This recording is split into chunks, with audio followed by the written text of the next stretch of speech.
Classical and Jeté to get. And then the usual assortment of cards, Snapcaster Mage, Brainstorm, Thoughtseize, Inquisition. Even split on Thoughtseize, Inquisition, 2/2. 3 Force of Wills, which you see in most of these lists. And, pretty standard list. You can't forget about Jace the Mind Sculptor. Well, of course. Can't forget about you, right? The all-powerful Jace the Mind Sculptor, the bane of any format that it's in. Both players are underway here. We do see a City of Brass and a Putrid Imp. You're also going to see a Lion's Eye Diamond here from David. One of the more integral parts of this deck, Lion's Eye Diamond in combination with Faithless Looting, something we saw Adam Prozat exploit once Faithless Looting was released. Very potent combo, lets you dredge way too much, way too quickly. The interesting thing about David's deck is, again, he only does have those 12 lands and 4 City of Brass, 4 Gemstone Mines, 1 Undiscovered Paradise, and 3 Cephalo Coliseums. So a heavy reliance on Lion's Eye Diamond as we see the dredging begin already. Oh, and Dave hit a Bridge from Below and a second Golgari Grave Troll, as well as a Cabal Therapy. So, pretty good first dredge of the day. Not bad. And it looks like he's a Coliseum too, which is actually pretty great right here. Lets him dredge 3 more times. If he has a Faith Looting, he can keep going. So, pretty good second turn so far for Dave. So, we're going to see a Golgari Grave Troll, and we're going to see Cabal Therapy, Putrid Imp, Narcomoeba, Wow, 2 Narcomoebas. And the bridge. There's the bridge. So, pretty ideal start so far. You see him set aside the 2 Narcomoebas. You have to resolve all of the Coliseum first. We'll have the second one here with a 3rd Narcomoeba. A Faithless Looting is in there. So he's going to pull that 3rd Narcomoeba down, and he's going to see if he has another thing to dredge. But he doesn't, so he's just going to take a draw step. He does need to discard 3 cards to resolve the rest of this Coliseum. And now he's going to pull the Narcomoebas aside, going to put those into play. He does have 2 bridges down there. He's going to make sure his graveyard is intact. As you can see, this is not his first rodeo with the dredge deck. You can definitely tell he's got the mechanics down. Yeah, and he's got Faithless Looting, so he can keep going if he wants to. And he has a Street Wraith, a card that you don't often see in Dredge. A card that we'll bring up for you guys. You do pay 2 life to cycle this, and he's going to get 6 more cards out of this. So 2 life, probably worth 6 cards. There's a Dread Return and a second bridge. So he should get at least 2 zombies for every creature that gets killed. Street Wraith goes to the graveyard. He does have the Grave Troll. He's going to discard the Putrid Imp again. Anybody think Jeremy feels a little hopeless here? Well, Jeremy really doesn't have any interactivity with the Dredge deck game 1. He's got 1 Engineered Explosives that can sort of help him deal with some of the zombie tokens if David can't do everything and if David can't kill him in 1 turn for some reason. He also has Force of Will, which isn't really that great right now. So, yeah, not much Jeremy can do game 1, especially with a draw like this. You do see the 3 bridge triggers are going to put 3 zombies into play. Cabal Therapy being flashback. We will figure out what it's naming really quickly for you guys. But we see a Lingering Souls. We see Tundra. We see a Swords of Plowshares. Jace, Snapcaster Mage. Those are all really good Magic cards, just not right now. Need a little more time. So he named Brainstorm. I love it. I love when people name Brainstorm off of Therapy. And he actually hit with it. So now there's basically nothing Jeremy can do. There will be no manipulation here. As you see, Lion's Eye Diamond get cracked. Icarid, among other things, go there into the graveyard. And I think we're going to see that Faithless Looting get flashback here. Grave Troll number 1 is going to get 6 more cards. Another Icarid goes down there. Looking through his deck list, he doesn't really have, a big, awesome card to bring back. He doesn't have something like Iona, Shield of Emiri. He doesn't have something like Flame Kinzelt in his main deck. All he has is, Grave Trolls to bring back, and just gets a huge advantage with these, bridges and the zombies and all of that stuff, and, the therapies to rip apart your hand. He'll Dread Return back a large Golgari Grave Troll, but he just grinds you down. And when you're this far ahead, you don't have to do anything splashy or cool or unique to kill people in 1 turn, in most cases. Maybe in your combo matchups, but against, Esper Stoneblade, this is more than enough. Yeah, I mean, Dave can still flashback a Therapy to name the Source to Plowshare, allowing him to bring back a Golgari Grave Troll, which, again, Jeremy can top deck an Engineer Explosive to deal with some of the tokens, but he's still threatening to kill with a large Golgari Grave Troll. So, yep, Dave's in pretty good shape right now. Not much Jeremy can really do. You see him just flashing back more Cabal Therapies, hand face up. He's going to leave Jeremy with the Lingering Souls, a Jace, and a Tundra. He also has that Flutterstrand in play to go along with his other Tundra. Jace goes bye-bye, so it's Lingering Souls versus... All right, your turn. Army. So I don't know. Do you think he should have flashback a Dread Return to get back a Grave Troll, or is it just not worth it? I think maybe he should have done that just so he can like kind of mix it up a little bit, because in the off chance that Jeremy does draw an Engineer Explosives, it could be a little bit troublesome / annoying. Now David does have those Icarids in the graveyard, so he ends up he's going to be okay. You know, even if Engineer Explosives did show up. But I think maybe a little insurance around an annoying top deck Explosives would have been nice here. Yeah, because I think he still would be able to bring back the Icarids, and I think it's just that he ensures that he probably kills Jeremy this turn, regardless of a top deck Explosive. But Jeremy doesn't have it anyway, so Jeremy's probably just looking through the deck, trying to get an idea of what kind of list this is before we get a concession. Yeah, and this is smart. We don't see a lot of players do this very often. Getting the information, you know, from the dredge deck, see, you know, exactly how David's trying to operate. Does he have Bloodghast, for example? Does he have some sort of big idiot to bring back? Does he have Golgari Thug, which he actually has 3 copies of? What's his engines? You know, most of the dredge decks do look the same, but just get an idea. And you can tell that David is basically built his dredge deck based on Lion's Eye Diamond and Faithless Looting, so that's a good thing to keep in mind. Yeah, and you could tell Dave knows what he's doing. I mean, naming Brainstorm first, perfect move. Some people might assume, well, if Jeremy didn't respond with the Brainstorm, you know, but Jeremy kind of knew. You assume maybe Jeremy was hoping to hedge a little bit, but worked out well. I think you have to cast your Brainstorm there. Yeah, the response is the first therapy. Yeah, you know it's going to be bad. It gives you a little more chance to dig for the explosives. You can kind of suspect what's going to happen this turn. But it navigated that turn pretty well. Has to get pretty lucky there with the Brainstorm, but I think at least it gives you a shot. You know, it's hard to predict that David is going to name Brainstorm, but again, I mean, when he fired off that therapy instead of resolve, he named Brainstorm immediately. Yeah, so you could tell that was his plan. I think that's something where, you know, you have to try to figure out whether or not your opponent knows what they're doing. And I think the way that Dave was playing, you could tell he was playing quickly. He sort of knew exactly what to do. I would give him credit that he names the correct card there. Yeah. After board, Jeremy really doesn't have that much to bring in. He has 1 Nil Spellbomb and 2 Surgical Extractions. He has a Supreme Verdict, a 4th Force of Will he could try to bring in. But beyond that, not much really to combat Dave if Dave has an aggressive turn 2 or turn 3 dredge. Taking a look at David's sideboard here, he is already up a game very easily. Game 1, of course, against Esper Stoneblade, a very, very good matchup for Dredge. If he does want to board into, you know, some splashy guys, he has an Elesh Norn and an Iona Shield of Emeria in his sideboard. He also has an additional Dread Return. He actually only starts 1 of those. But the 4 is in his sideboard, 4 Nature's Claims for your Leyline of the Voids and your Relics of the World.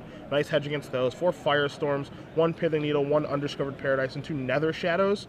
I can't imagine that he's going to dilute his deck too much with how easily he just won. You know, you'll probably see some number of Nature's Claims come in just because he does want to play around Rest in Peace as best he can, because it's very difficult for Dredge decks to be able to beat that once it does come into play. So always boarding that kind of effect, and you can find things to shave to board out to make sure that you do have that hedge so that you aren't just drawing dead to one of those cards. You know, it's kind of rare for, you know, Esper Stoneblade to have Relic or Tormod Script or stuff like that, but you don't want to have your pants down and just, if someone plays it, okay, I'm dead, let's just play game 3. Yeah, I mean, there is a chance, though, that Dave could try to be a little aggressive here. He is up a game. I think he thinks the matchup's pretty good, so even if he loses this game, he gets to be on the play in game 3. So I don't know if he's going to go too crazy after the board. I think he figures there's no real reason to dilute my deck. I doubt Jeremy has too many cards against me after board, and even if he does, he pretty much has to draw them in turns 1 to 3. So let me take my chances and just make sure that my deck is as aggressive as possible. You know, back when I used to play Dredge, back in 2009, humble brag, got 9th place at Grand Prix Oakland, whatever. I remember that at that tournament, when we went to the sideboard, I didn't do anything for the first 2 minutes. I just sat there and just watched my opponent, because a lot of people don't actually sideboard in the full 15, shuffle, and then pull the cards out. Yeah. So, you know, I would, you know, make conversation and just kind of sit there and just watch them before I actually did anything. And then, you know, if and this can really play into your advantage with Dredge, because if someone reaches for their sideboard very deliberately and it's just like, all right, give me these 4, and slams them in, or it doesn't have to think about what they want to sideboard in. They just have an idea of like, oh, Dredge, great. All right, I've got my hate cards ready. Let's do this. Then it kind of influences how you sideboard. Where if you see someone reach for like 1 or 2 cards and they're kind of hemming and hawing, it's like, oh, there's not really any strong hate cards here. That's kind of nice. And it's kind of lazy that like a lot of people don't sideboard in the 15. But I mean, I don't even do it very often. I should. Just because it's correct and it doesn't give away information. But a lot of people don't do that. And I think Dredge is a deck that can get a huge advantage from that.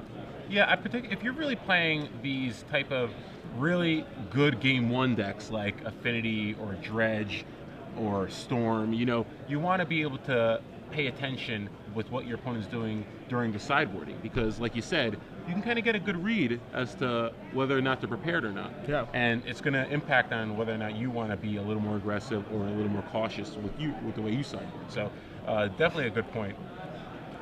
As we are going to see a Flooded Strand here from Jeremy. Both players are keeping their 7 cards here. We're going to get a Ponder or a Brainstorm here? Maybe up, or maybe a Thoughtseize.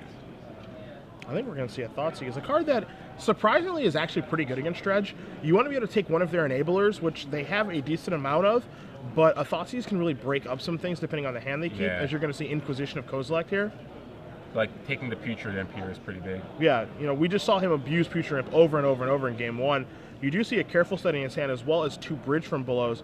And Study is good, but Putrid Imp actually just does everything he wants it to do. Yeah. So. Yeah, and you saw Dave questioning. He was basically thinking about whether or not he should keep this hand. And it's one of those hands where when you're on the draw, it's kind of scary, because if they do have an Inquisition or a Thoughtseize for your first enabler, and God forbid they have a Force of Will for the Careful Study, suddenly your grip is pretty awkward. Yeah.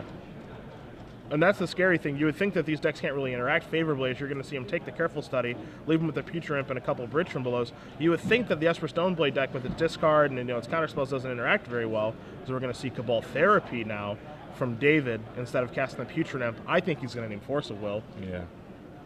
I mean, I don't think he has a blue to actually cast it, but he does have the Thoughtseize. Okay.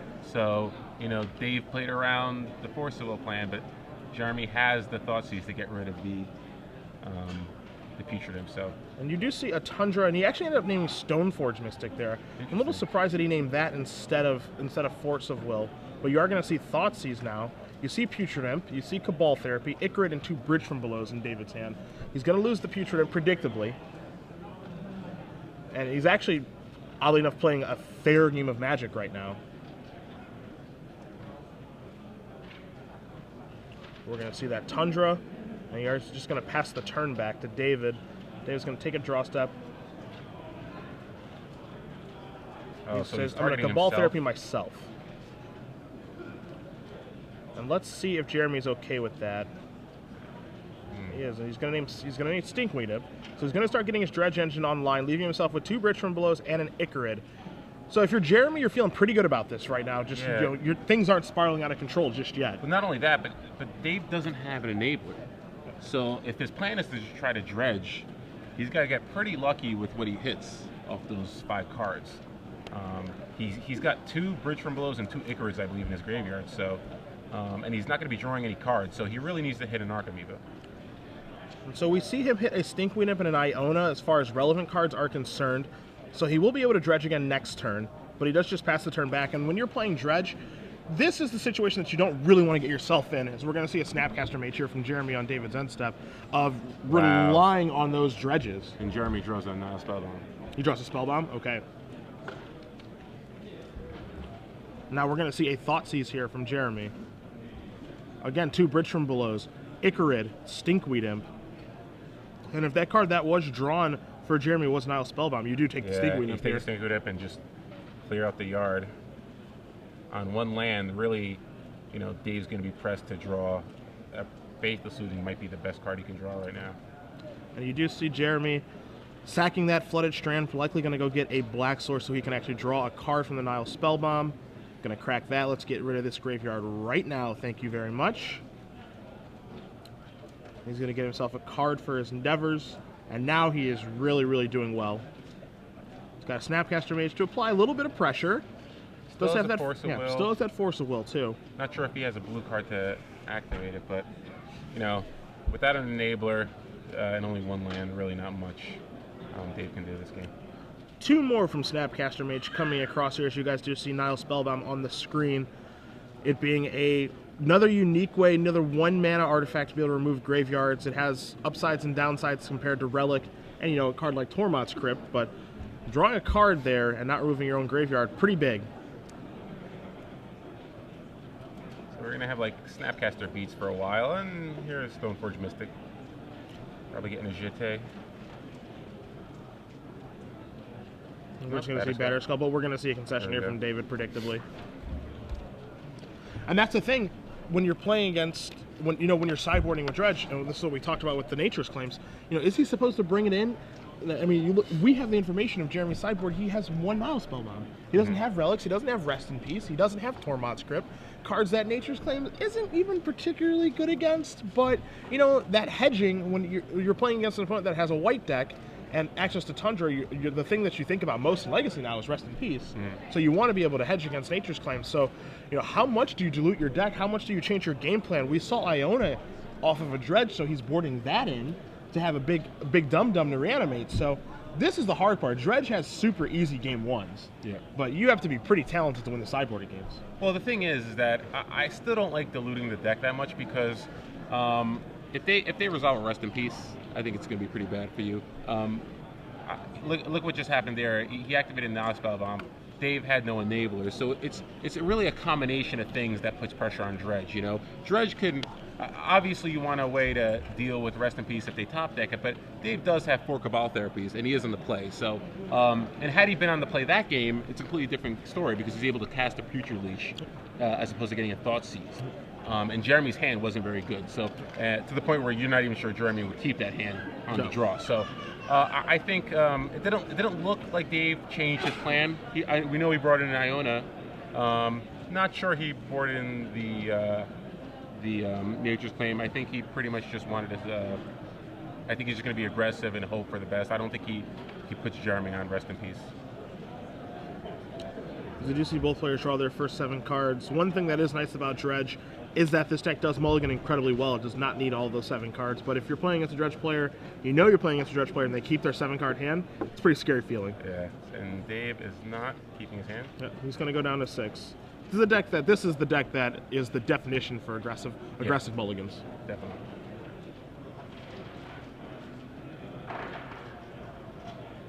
And we're going to see Jeremy take a mulligan as well. And when you are playing against Dredge, the other thing to keep in mind as an opponent is it's pretty important for you to mulligan to your cards that actually have some interaction with the deck. You can't be one of those. You can't do one of those things. And, you know, I'm certainly guilty of this, where you're just like, I'll get there, or whatever. Yeah, you can't expect that a hand of like Stoneforge Mystic, Lingering Souls, Force of Will, and land is good enough. Yeah. You know, especially on the draw. You'd like to have one of your hate cards. You'd like to have something that might be able to disrupt Dredge. Not being interactive in the first 2 turns, I think, is just a recipe for disaster against this deck. So, not surprised to see both players mulliganing here. And if it's going to be a mulligan game, I think it does favor David, just because his deck does mulligan so much better than Jeremy's. Jeremy's does, of course, have Brainstorm in some ways to mitigate mulligans, but a Dredge deck is a deck that can work off of 5, potentially just 4 cards. Just does need like a land, enabler, and a Dredge card, and it's good to go. I mean, a Cephalic Coliseum, Lion's Eye Diamond, a Golgari, a Grave Troll, and a Street Wraith. I mean, those 4 cards alone could be pretty impressive on turn 1. Yeah. So there's some wacky combination of cards that Dredge can mulligan into that make it so it didn't feel like it even mulliganed at all. The tough part, again, is you're going to see him go down to 5 cards. The tough part, of course, is if, you know, the more that you mulligan, the more that you turn on your opponent's hate cards, because your engine isn't as quick, and you turn on hate cards that, pardon me, are normally not that good against Dredge. A card like Surgical Extraction, I find that card to be mediocre against Dredge. But if you're going to be mulliganing, you don't have access to all of those cards that you normally would have. You know, you can't really push through the Surgical Extraction as well on 5 cards as you can on 7. Mm-hmm. So, and that's a card that Jeremy does have 2 copies of in his sideboard, and it looks like Jeremy is content with his 6 cards right now.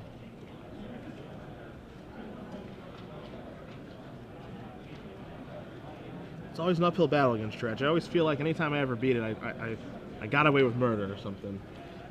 Yeah, I mean, the thing about Dredge is there's times where it just looks amazing, you know, like game 1. Yeah. And then there are times where it looks terrible, like in game 2. Yeah. So, and then you have one game where you usually have to mulligan out of it. So, you know, I agree that the raw power of Dredge is impressive, but I also feel like whenever it wins a tournament, I just feel like variance is just really on its side that day, you know? Sure. A deck like Stoneblade, it's like, now this is just going down to 4. Going down to 4. Really, and honestly, to me, this is something that could really face somebody. David's been playing Dredge for a really long time, and you can just see, like, he looks at his opening hand, and it's not like one of those hemming and hawing of, okay, what I need to get there. He just knows what his hands need to look like. Yeah. So you can definitely tell that, like, mulliganing to 4, obviously, that sucks, but Dredge is a deck that can win on a mull to 4, it can win on a mull to 3, and he knows exactly what cards he's looking for. Yeah, David's not having a good weekend on Candy. Yeah, he's gonna. And last time we were in Dallas too, we had him on camera for Standard, got crushed. Then we had him on Standard. We had him on camera for Legacy, got crushed by like a combo deck. Like I think he played like all of 3 turns or something. So maybe we should apologize. Yeah, I think you owe him an apology. Yeah. And this is one of those situations where if he really did, all right, let's go to 3 here. Kind of furrowed his eyebrow at us on that one. I mean, this is one of those situations where, you know, God forbid he boarded in Nature's Claim, you know. Yeah, sure. That's really when, you know, and, you know, 3 cards, anything can happen, you know. What 3 cards do we need to see here? I think, like, the perfect 3 for him right now is just, like... Lion's Eye, Faithless Looting, Golgari Rachel. Yeah, that's actually the 3 cards I was going to say. Yeah, like that's like perfect 3. And David just said to the spot over there, he's like, I'm willing to go to 2 if that's what it takes. I don't mind. Oh, I hope he does go to 2. Yeah, challenge accepted. That's such a baller move. Yeah. And he wins. Yeah. Come on, Dave. Now I'm rooting for him. Yeah. Before I was indifferent. He's like, 2 cards? I don't care. I'll do it. Come 2, on. 3. Let's get there. Keep. Okay. Are we going to get that? Well, Future Imp. Results. Gary Graveshaw? And Jeremy just drew Force of Will. You're a little late. All right. I'll do it. Dredge 6. Are we going to get there? What do we got? He's got Narcomoeba, a he has a bridge. And a Cabal Therapy. All right. 2 therapies. 2 therapies. In for 1. I think that's an Icarid, too. I think it's Icarid, City of Brass, 2 therapies, bridge from below. All right, yeah. For flashback therapy, get a token. What's Target. Spell Pierce, Brainstorm. Okay. Oh, Jeremy learned his lesson. So he's Brainstorm's in the Sword, Stoneforge Mystic, and a Thoughtseize. Probably keeping the Stoneforge on top of his deck. Wants to get that. I think he wants to get a Jeté or Batterskull. Yeah. Off of 3 cards, I think even with the insane Dredge, I think he's. Let's see if he's a sniper. Let's see what David Thomas names. He did name. Did he name Plowshares or? He named Swords. Wow. Okay. So there's a Thoughtseize, there's a Force of Will, you see a Scrubland, you see a Flooded Strand, and you see a Academy Ruins. The other thing here, though, Osa, to keep in mind, interestingly enough, he doesn't have another blue card, because that's a Thoughtseize. So, and the Thoughtseize doesn't matter. Yeah, the Thoughtseize does not matter. Stoneforge Mystic is the card that we believe he kept on the top of his deck. There's another Cabal Therapy there. So whenever he searches for Stoneforge Mystic, he can just sack the Putrid Imp, or if he hits a Narcomoeba off the Dredge and just take it. Yep. So we're going to see Stoneforge Mystic. He's probably going to search up Batterskull, but it doesn't matter which one he searches up, because if David thinks that it's a huge problem, he's just going to therapy it away. But I think because Jeremy had the Academy Runes, he didn't care. That's why he kept That's true. Okay. And you do see Batterskull. You see a Dredge, Amoeba, another second bridge. And another Enabler, and a Faithless Looting. I don't know if he's ever going to be able to get there. Not quite going to get there with that, but still, another Narcomoeba and a second bridge. Just what he needs. And even though Jeremy can get back an Academy Rune, get the Batterskull back with Academy Runes, Dave's going to be pressuring here a lot of damage pretty soon. And he also, the Putrid Imp also has Threshold, which is a factor. It's got Threshold, and he did discard the Great Troll, so he's going to the air. He's coming across for 4 right now, 2 on the ground, 2 in the air. Stoneforge Mystic not going to jump in front of that zombie token. It could to remove the bridges, but he chooses not to. Jeremy draws Swords, a card that we knew was on top. And he does have that Academy Ruins, as you said, but that's a little slow to get that Batter Skull. But again, if he is able to get it into play, it changes everything. Yeah, I mean, basically, it's a little slow, but ideally he could... all right, so he shuts off the enabling, but Dave has at least a Stinkweed Imp and a Golgari Grave Troll in his graveyard, so he's going to be able to at least dredge for 2 more turns. I'd be interested to see here if... there's the Ichrid. If Jeremy decides to block with the Stoneforge to shut off the Bridge from Belows. And we do see him dredge a Nether Shadow. It's old school. We're going to bring it up. I don't even know exactly what it does. I know it's got haste for some reason. I think if there's 3 creatures above it, or if it's the top creature, it comes into play. At the end of your upkeep, if a shadow is in your graveyard with at least 3 creature cards above it, you may return it to play. So... Such a confusing little 1/1. You see Stoneforge get in front of the Ichrid. He gets to set the triggers for the bridge, so he's going to get tokens. I'm pretty sure. Yep. So he gets 2 tokens here, dropping Jeremy to 9. Is that correct? That's correct, and he gets to set the triggers for the bridge because it is his bridge from below. So the bridges go 2, 4, 6, 8, 10, threatening to do 13 next turn. Possibly more. Bridges go, but he gets tokens. Yep. So. I think Jeremy needs a Supreme Verdict or Engineering Explosive here. Draw a card. That's a flooded Wow, strand. and it looks like that's it. Oh my goodness, David Thomas pulls it off of Mulligan to 3. Doesn't even sweat it. Look at him. Wow. And look at the judge. He shrugged his shoulders. Or the spotter, he just shrugged his shoulders. Oh my goodness. Talk about a bad matchup for Stoneblade. Oh my god. If you're Jeremy when he's mulliganing, you're just like, oh, 5. Yeah. Oh, 4. 3. Yeah. I wonder where I'm going to lunch. Yeah, I bet you will, Keith. Let's play. Wait a minute. Wait, what's going on here? I gotta say, Dave looked pretty impressive with that deck. He definitely knows what he's doing. Yeah, he's been playing this deck for a really, really long time. Again, he top 8 of the Star City Games Invitational when we were in Atlanta with Dredge. He's been playing this deck for a very, very long time. And again, you can tell the difference between a proficient Dredge player and a Dredge player who's just like, I play this deck on occasion. He was mulliganing immediately, like it was nothing. And please don't say that Dave got lucky. He mulliganed to 3. Yeah. You cannot have it both ways. Yes. Yeah, like these were strategic mulligans, too. Like, obviously his goal isn't to mulligan to 3, obviously. But, he was mulliganing instantly. It wasn't even like hemming and hawing over his hands. Like, yep, this hand sucks, mulligan. This hand sucks, mulligan. This hand sucks, mulligan. And he even said, I'm willing to go to 2. He's probably done it before and won. He mulligans into a beautiful 3 cards and just destroys Jeremy in a fashion that was very similar to game 1. And the thing is, Jeremy just, I'm not sure if he should have kept his opener, because he had a Force of Will, but he couldn't activate it, and he had a Thoughtseize, but he was on the draw.